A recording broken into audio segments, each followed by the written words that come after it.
16th. I'm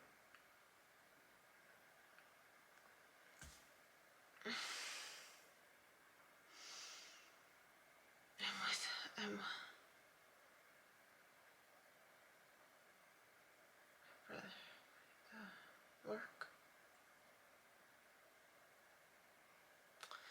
The last scene, I'm in a building.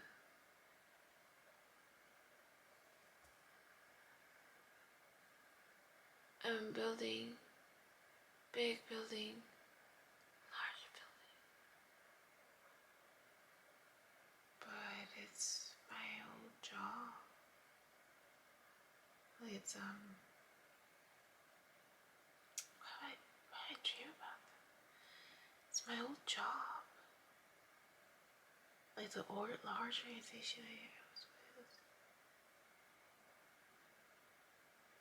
It wasn't like I was going. It wasn't that I was going back. But it was just this building, and all of my supervisors were there.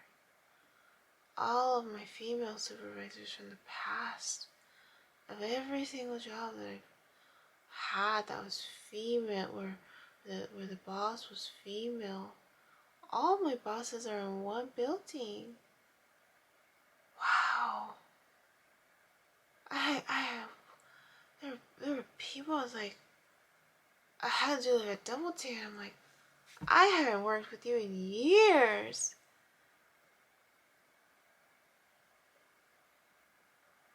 And we were all in the same building.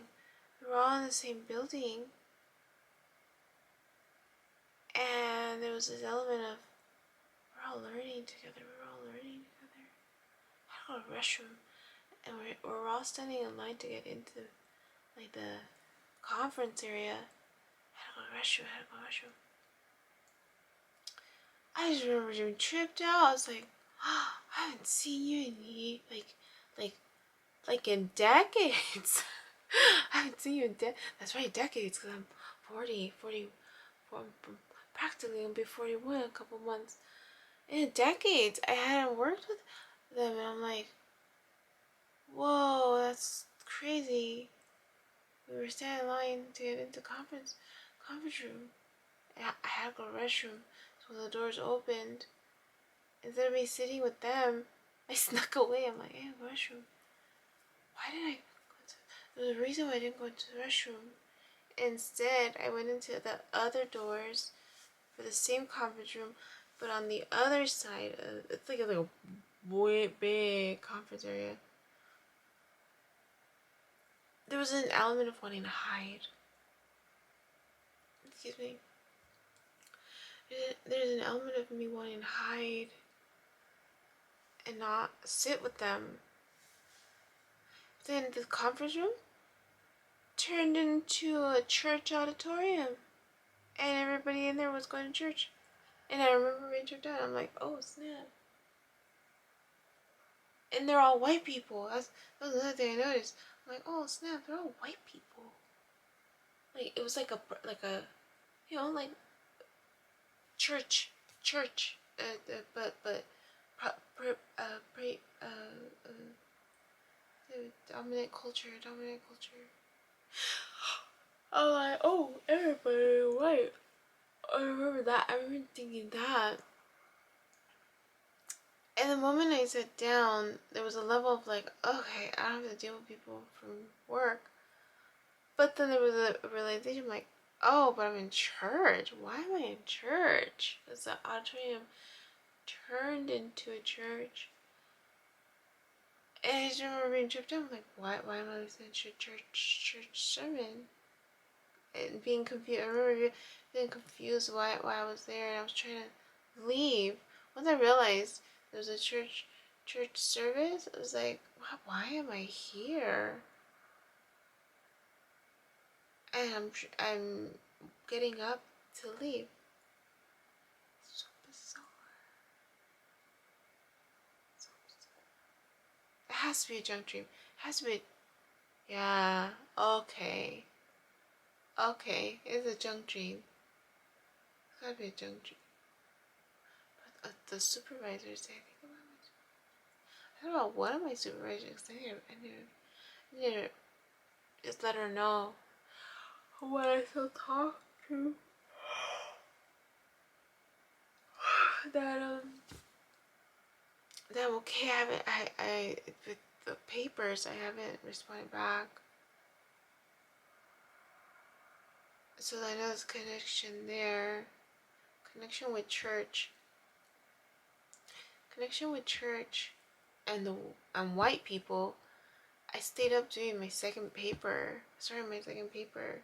And that was the last questions I worked on, was defining the dominant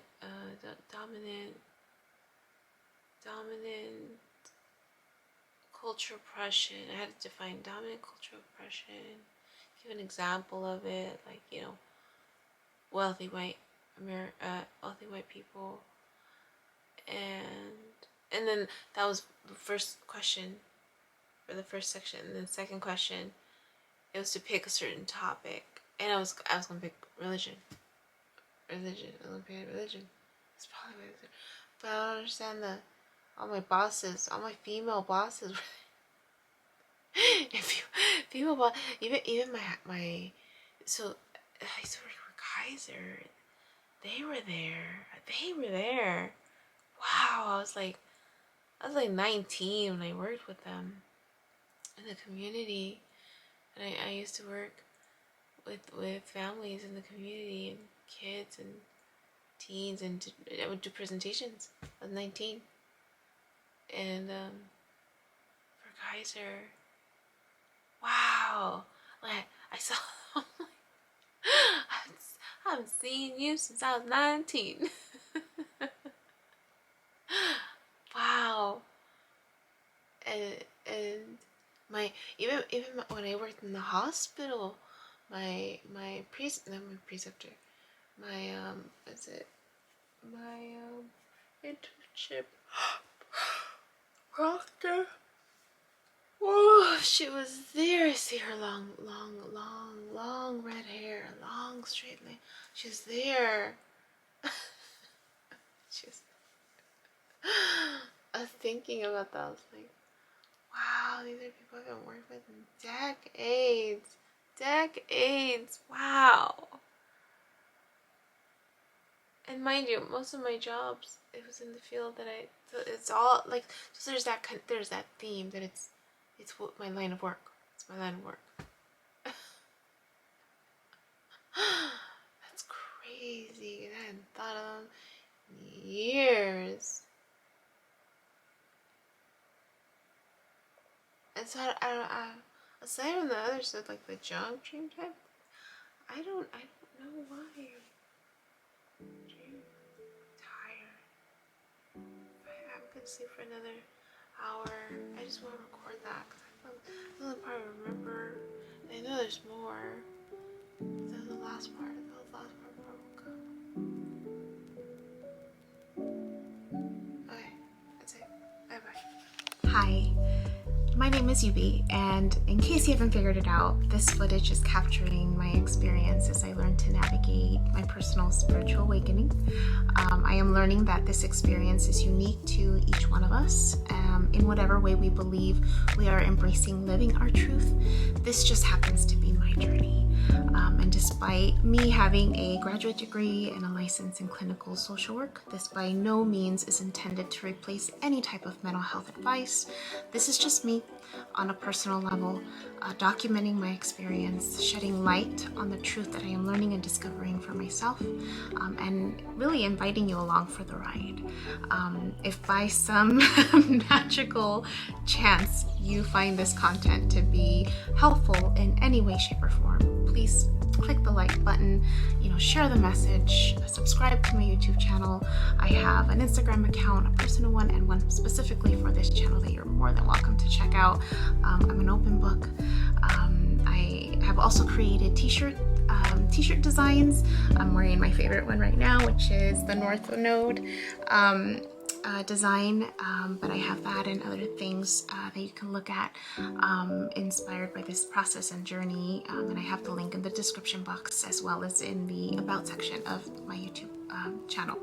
So you're more than welcome to check those items out. Any type of support is, great. Again, if you find this content really helpful or meaningful, sometimes when we take that step and be vulnerable, with showing what's inside our hearts and what's really our truth, we realize that we're much more connected than what we thought we were. And so I hope that as I'm living this experience, and that you find some type of truth for yourself, or find some type of ability to heal in some way just by relating, just by knowing that you're not alone. That really has been my goal with this process, not just being able to connect with others, but really for my own healing. It's definitely been a therapeutic experience and a very creative one for myself. So I thank you, and I wish you all the best, and we'll see what else comes next for me. So